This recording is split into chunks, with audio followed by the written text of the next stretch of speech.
Hello everyone, कैसे हैं आप सब और क्या हाल समाचार है आपके। देखिए, दुनिया के जाने माने इन्वेस्टर मार्क मोबियस ने कहा कि भैया हम 3 शेयर पर बुलिश हैं और वो इंडियन शेयर हैं।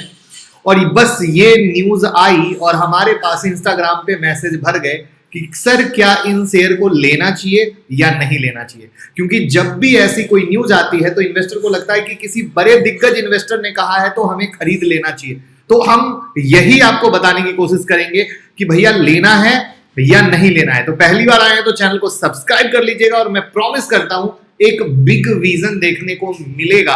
तो जल्दी से आप ये समझ लीजिए कि इन्होंने आज ये कहा है, तो इससे पहले सितंबर 2023 में इन्होंने क्या कहा था। तो जब अगर आप सितंबर 2023 के पास अक्टूबर के पास जाते हो तो इन्होंने सितंबर अक्टूबर के समय में कहा था हम 4 शेयर पर बुलिश हैं, जिसमें पहला था परसिस्टेंस, दूसरा था एपीएल अपोलो ट्यूब, तीसरा था ड्रीम फॉक और चौथा था मेप माई इंडिया। तो अगर आप इन 4 शेयर पर नजर डालो और सोचो कि किसी ने वो सितंबर अक्टूबर का आर्टिकल पढ़ा और ये शेयर खरीद लिया, तो आप पाओगे एपीएल अपोलो ट्यूब, ड्रीम फॉक और मेप माई इंडिया कुछ लॉस में है, कुछ वहीं खड़े हैं। तो भैया कहानी क्या है?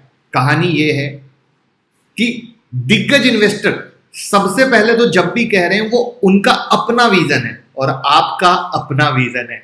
वो 110% लॉन्ग टर्म इन्वेस्टमेंट और बहुत सारी चीजों को नजर रखते हैं तब लेते हैं। लेकिन आप क्या करते हैं? आप सिर्फ सुनते हैं और उस पे लेते हैं ये सोचकर कि इसने कहा है तो शेयर भागना चाहिए और वहीं पर आपको हो जाता है नुकसान। तो अब 3 शेयर पे क्या कह रहे हैं और वहां पे भी एक इंटरेस्टिंग लर्निंग, ये साफ कहते हैं कि मैं जो है ना प्राइस टू अर्निंग रेशियो यानी P ratio, price to book value, ये सब कुछ नहीं देखता हूं मैं। मेरे को इस सब में इंटरेस्ट नहीं है।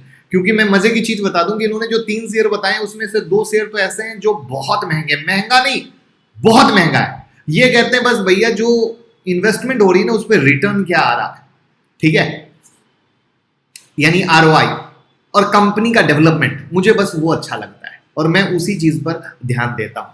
तो उस चीज पर 3 शेयर इन्होंने बताए हैं और उसका रीजन बताया वो मैं बता देता हूं। बट इतना समझने के बाद आपको क्या समझ में आया कि कोई भी इन्वेस्टर बोले और खरीद लेना चाहिए, क्या ये अकलमंदी है, हाँ या ना, कमेंट में बताइएगा। और प्लीज इंस्टाग्राम से जुड़ जाइए और व्हाट्सएप चैनल और टेलीग्राम की लिंक डिस्क्रिप्शन में है। मार्केट खुलने से पहले हम बहुत सारी अपडेट देते रहते हैं मार्केट से रिलेटेड, तो अगर आप चाहते हैं तो जुड़ जाइएगा।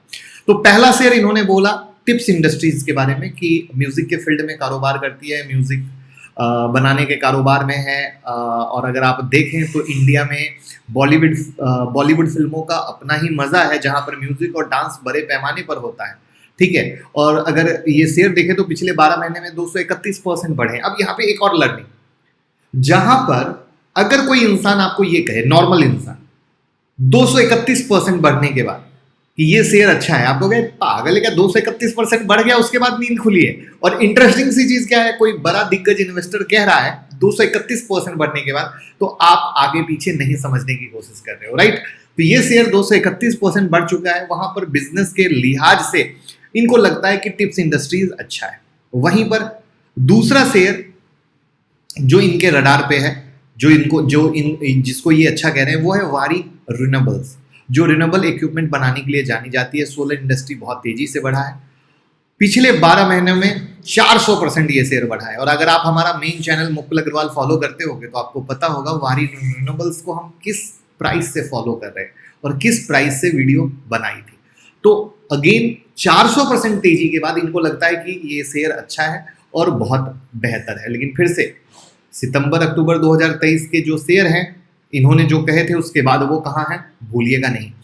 उसके बाद तीसरा शेयर है Netweb technology, hardware company, hardware product बनाती है और भारत कंप्यूटर हार्डवेयर में धीरे धीरे बहुत तेजी से बढ़ता जा रहा है। तो उन लिहाज से ये छोटी कंपनियां हैं जो आगे में काफ़ी अच्छी कंपनी बन सकती है, ऐसा इनका मानना है। मेरा नहीं मानना है, मैं कोई बाय सेल एडवाइस नहीं दे रहा, मैं सिर्फ ये बताने की कोशिश कर रहा हूँ कोई बड़ा इन्वेस्टर हमेशा लॉन्ग टर्म के लिए सोचता है, उसके लेने के बाद उसका भाव से शेयर नीचे आ जाए तो भी उसको तकलीफ नहीं होती, क्योंकि वो हर एक फंडामेंटल को समझ के बूझ के पढ़ लिख के तब इन्वेस्ट कर रहा है। आप सिर्फ दूसरे को सुन रहे हो, बाकी कुछ नहीं जान रहे हो और तब इन्वेस्ट करते हो और तब फंस जाते हो। और उसमें भी इन लोगों के पोर्टफोलियो में 3 शेयर नहीं होते, इनके पोर्टफोलियो में 35 शेयर, 50 शेयर। एक एग्जांपल से बताने की कोशिश कर रहा हूँ, एक वैरायटी हो रही है। लेकिन आपके पोर्टफोलियो में क्या है किसी ने कह दिया तो गिनती के 2 शेयर हैं, 4 शेयर, और वहीं पर सारा पैसा लग गया, फिर वो शेयर डूब गया, मैं फंस गया, मैं डूब गया, मैं बर्बाद हो गया। तो इन सारी चीजों को नजर में रखिए, चीजों को समझिए, जानिए और तब डिसीजन लीजिए। यही है मेरा सिखाने का मकसद और हमारे चैनल का मकसद है आपको हर एक कोई न्यूज आ रही है उसका एक विजन देना, उसकी एक सोच देना, कि सोच आपके अंदर जब डेवलप हो जाएगी तो आप विचार कर सकोगे क्या है सही क्या है गलत। तो अच्छी लगी लर्निंग तो लाइक कीजिए और कमेंट में बताइए कि ये हुई भाई वाली बात, और लोगों के साथ भी शेयर कर दीजिएगा जिससे सब सीखें सब कमाएं। तो कहने का मुद्दा क्या है, कंपनी अच्छी है, सब कुछ अच्छा है, लेकिन आपको अपना नजरिया देखना पड़ेगा क्योंकि 5 उंगलियां बराबर नहीं होती है। Thank you, bye bye.